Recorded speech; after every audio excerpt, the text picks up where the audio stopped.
Hello friends, welcome to my YouTube channel Ram with education. तो friends, आज की इस वीडियो में हम जानेंगे हिंदी के सर्वनाम के बारे में। तो चलिए फिर शुरू करते हैं आज की क्लास।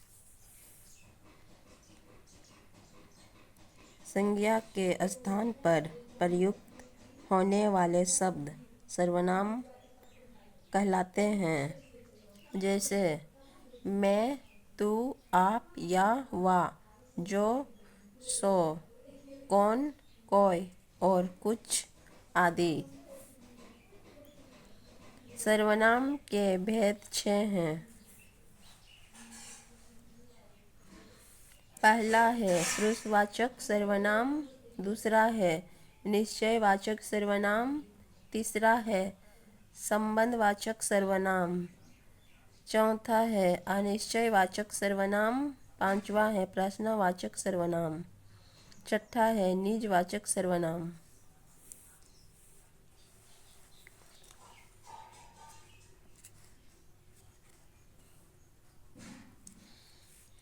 पुरुषवाचक सर्वनाम के बारे में जानेंगे।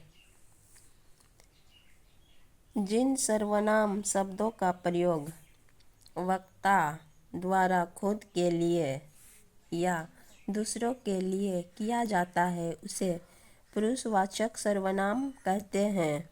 जैसे मैं, हम। वक्ता द्वारा खुद के लिए, जो खुद के लिए प्रयोग करेगा, मैं या हम। और तुम और आप, सुनने वालों के लिए, जो सुनते हैं।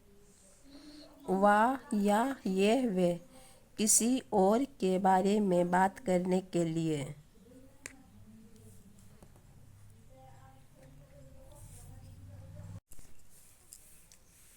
निश्चयवाचक सर्वनाम के बारे में अब जानेंगे। जो सर्वनाम शब्द किसी निश्चित व्यक्ति, वस्तु अथवा घटना की ओर संकेत करें उसे निश्चयवाचक सर्वनाम कहते हैं। जैसे या, वह, ये, वे आदि। या कार मेरी है, वह मोटर बाइक तुम्हारी है, या मेरी कार है।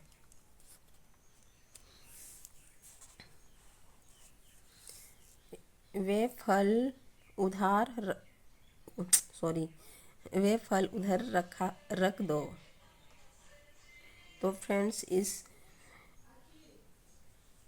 इस प्रश्न में है निश्चयवाचक सर्वनाम में, इसमें ये प्रयोग होगा या, वह, ये, वे आदि का प्रयोग होगा।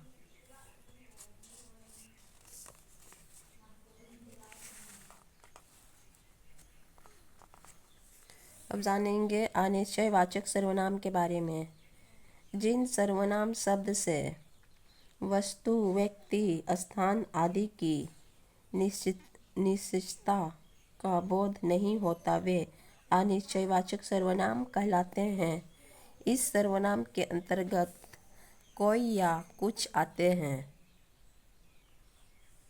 जैसे द्वार पर कोई खड़ा है।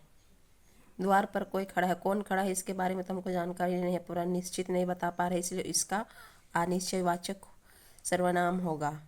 दूसरा है तुम्हारे लिए किसी का फ़ोन है। इसका भी पूरा कंफर्म नहीं हो रहा है, कौन फ़ोन किया, कोई नहीं, किसी का फ़ोन है, इसीलिए इसका होगा अनिश्चयवाचक सर्वनाम।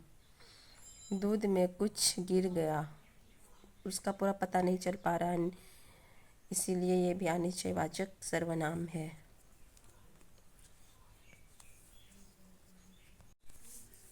अब जानेंगे संबंधवाचक सर्वनाम के बारे में।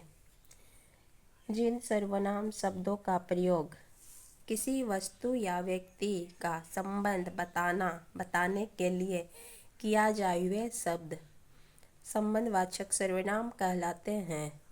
इस सर्वनाम के अंतर्गत जैसे, वैसे, जिसकी, उसकी, जितना, उतना, जो, सो आदि आते हैं। जैसे उदाहरण में हम देखेंगे, जो सोएगा सो खोएगा, जो जागेगा सो पाएगा, जिसकी लाठी उसकी भैंस, जिसकी करनी जैसी करनी वैसी भरनी।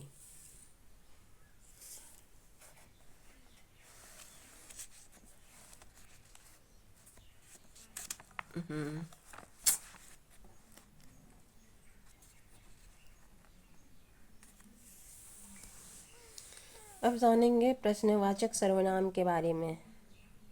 जिन सर्वनाम शब्दों में किसी प्राणी, व्यक्ति, वस्तु आदि के विषय में प्रश्न किया जाता है उसे प्रश्नवाचक सर्वनाम कहते हैं। इस सर्वनाम के अंतर्गत आते हैं कौन, क्या, कब, कहाँ आदि आते हैं। जैसे देखो तो कौन आया है, दूसरा है आपने क्या खाया। एग्ज़ाम में ये सब प्रश्न आते हैं तो अच्छा से देखिएगा।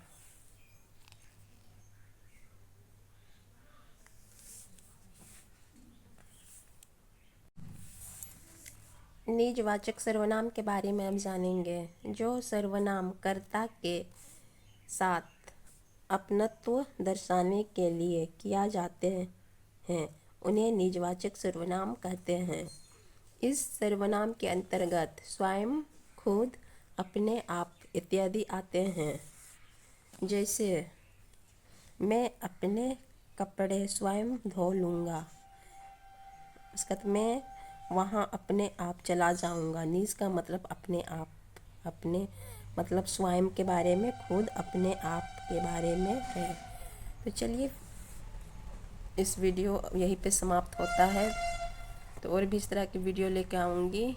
Thank you.